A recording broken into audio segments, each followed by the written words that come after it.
అందరికీ నమస్కారం.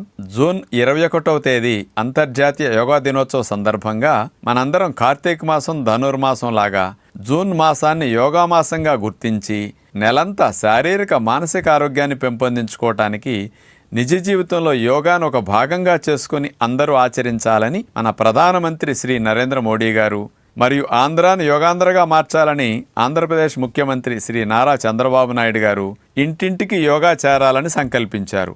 ఇందులో భాగంగా ఇంటింటికి యోగా కార్యక్రమానికి మీ అందరికీ స్వాగతం. ఈరోజు పరివృత్త త్రికోణాసన్ విశేషత తెలుసుకోబోతున్నాం. సన్నజాజి తీగలాగా నడుము సన్నగవ్వాలన్నా, ఆడవారికి ముఖ్యంగా నడుము భాగంలో ఉండే తొనల్లాంటి కొవ్వు కరగాలన్నా, అలాగే మగవారికి ముందు పొట్టతో పాటు పక్క పొట్ట కూడా ఎక్కువ పెరుగు ఉంటుంది, ఆ పొట్ట తగ్గాలన్నా, అలాగే నడుము ఫ్లెక్సిబిలిటీ మంచిగా రావాలన్నా, దీనితో పాటు పూసలు, మజిల్స్, నరాలు, డిస్క్లన్నీ కూడా హెల్దీగా మెడపూసల నుంచి ముడ్డిపూసల వరకు అన్నీ హెల్దీగా ఉండాలంటే కూడా ఈ పరివృత్త త్రికోణాసనం మంచిగా ఉపయోగపడుతుంది.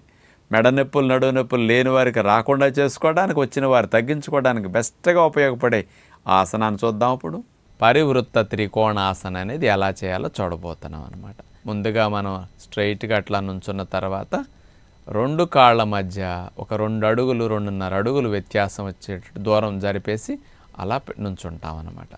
మోకాలు అసలు బెండ్ అవ్వకూడదు, స్ట్రైట్గా ఉండాలి. 2 చేతుల్ని మనం అట్లా స్ట్రైట్గా చాపేసి నడుముని ఎడం వైపుకి అట్లా ట్విస్ట్ చేసి, ఇప్పుడు కుడి చేత్తో ఎడమ పాదం పైన మనం అట్లా పట్టుకుని ఆనిచ్చేస్తాం. ఇప్పుడు చూడండి, నేల పక్కన అట్లా పెట్టేస్తారనమాట. అరిచేయి నేల కానింది, ఎడమ పాదం పక్కనే కుడి చేయి అట్లా పెట్టి ఆనించిన తర్వాత ఇప్పుడు చూడండి, ఎడమ చేయి పైన ఆకాశానికి స్ట్రైట్గా అట్లా చాపేస్తాం, అక్కడ బెండ్ అవ్వకుండా. మెడను కూడా మీరు ట్విస్ట్ చేసి ఎడం వైపుకి అట్లా తిప్పవలసి ఉంటుంది అనమాట. మెడ, చేతులు, నడుమన్నీ ఎడం వైపుకి అట్లా తిప్పటం జరిగింది. పరివృత్త త్రికోణాసనం అనమాట. అట్లాగే కదలకుండా 2 నిమిషాలు 3 నిమిషాలు మీరు ఉన్నప్పుడు ఓవరీస్ మీద మంచి ప్రభావాన్ని చూపే ఆసనంగా అవుతుందన్నమాట ఇది. ఇప్పుడు అట్లా ట్విస్ట్ చేసినప్పుడు చూడండి, ఆ ఓవరీస్కి బాగా ఈ గర్భాశయ భాగానికి మంచి లాభాన్ని ఇచ్చే ఆసనం అన్నమాట. ఇట్లా మెల్లగా ఉండలేనప్పుడు తీసేసి చేతులు తీసి చాపేస్తారు, నడుము లైన్గా పెట్టి హాయిగా రిలాక్స్ అవుతారు. ఇప్పుడు ఎడం వైపుకి తిప్పటం జరిగింది కదా, అట్లా రిలాక్సేషన్ అయిన తర్వాత ఈసారి మరో ప్రక్కకు మరల అభ్యాసం మనం చేయవలసి ఉంటుందన్నమాట. నడుము పైన అట్లా చేతులు పెట్టుకుని కాళ్ళ మధ్యలో 2.5 అడుగుల దూరం అట్లా జరిపేసి మోకాళ్ళు వంచకుండా స్ట్రైట్గా నుంచున్న తర్వాత ఇప్పుడు మనం కుడివైపుకి నడుముని తిప్పాలి. ఎడమ చేతిని తీసుకువెళ్ళి కుడి పాదం దగ్గర అట్లా పట్టుకుంటాం.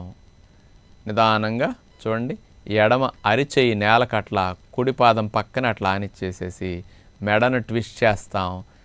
కుడి చేయి పైన ఆకాశం వైపు వెళ్ళింది.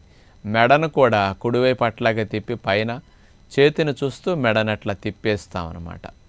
అలాగే ఉండగలిగినంతసేపు పరివృత్త త్రికోణాసనలు అట్లా ఉండటం వల్ల గర్భాశయానికి, ఓవరీస్కి మంచి లాభం చేకూరుతుందన్నమాట. ఆసనం వేయటం తీయటం వల్ల ఫలితం ఎక్కువ రాదు. ఆసనం వేసిన తర్వాత కదలకుండా అదే ఆసనంలో మనం ఎక్కువసేపు ఉండగలిగితే ఫలితం ఆ ఉన్న ఆసన స్థితిలో ఎక్కువ ఉంటుంది. కాబట్టి దీనిని మీరు గ్రహించి కాస్త ఎక్కువసేపు ఉండటానికి ప్రయత్నం చేస్తే బాగుంటుందన్నమాట. చూశారు కదా, నడుము దగ్గర ఎట్లా ట్విస్టింగ్ అయిందో ఈ ఆసనం చేసినప్పుడు. అందుకని ఇటు భుజాలు, జబ్బలు, తొంటి భాగము, నడుము, కాళ్ళల్లో ఉండే నరాలు, కండరాలు అన్నీ పాదం దగ్గర నుంచి తల వరకు అన్నీ ఇన్వాల్వ్ అయ్యే ఆసనం ఇది. కాబట్టి అన్ని వయసుల వారు, బాగా లావున్నవారు, బొజ్జున్నవారు అందరూ చేయగలిగే ఆసనంగా ఈ ఆసనం ఉంటుంది. కాబట్టి ఇలాంటి సులభమైన ఆసనాలు మనం చేసి మంచి లాభాలు పొందొచ్చని విజ్ఞప్తి చేస్తూ నమస్కారం.